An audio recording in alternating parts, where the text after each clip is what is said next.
baliknya.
Kelihatan di kau kawan.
Selain mesin giling padi, apa yang Bapak produksi di sini? Giling kopi. Giling kopi. Adalah padi, kopi, dan itu aja yang saya kerjakan.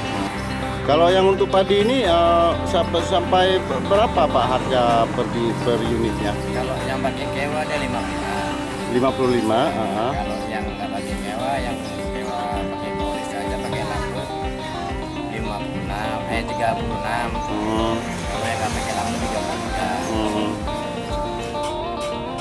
Konsumen dari mulai Melabu sampai Kuala Simpang. Dari seluruh Aceh berarti Pak ya? Ke Padang pun ada. Oh, ke Padang juga ada. Ke Padang. Dari Qatar, cuman kan itu bantuan aja, masuknya ke Padang juga. Ada kita 10 unit. Ini yang dibuat baru 2 unit. Nanti bulan 4 masuk 3 unit lagi. Bertahap lah. Itu untuk mana? Untuk bantuan ke Banda. Oh. Dari Qatar. Dari Qatar. bantuan Qatar. Jadi orang Qatar pesannya di sini. Pesannya di sini. Oh, ya ya. Kesulitan bahan baku atau apa yang menjadi problem? Kalau sekarang ini masalah kenaikan bahan. Memang saya dengar sudah turun. Cuman kan kalau di sini belum turun karena rasa mereka kan bahan-bahan waktu naik kemarin kan. Iya. Belum belanja baru lagi. Inilah dalam 2 bulan ini memang kenaikan besi cukup dahsyat. Jadi walaupun kayak gitu itu kan resiko. Iya. Terus kalau mau pesan datang ke Bapak Kliwon di Desa Cet Serani, Kecamatan Muara Batu, Kabupaten Aceh Utara. Nomor HP-nya berapa, Pak? 0813 0813 9609 9609 5305. 5305 dengan Bapak Kliwon. Ada hal lain, Pak, yang mau Bapak katakan? Ya, saya ini kalau memang ada lah, maksudnya entah bantuan, gitu kan? Ya. Ya itulah yang saya butuhkan kali. Gitu.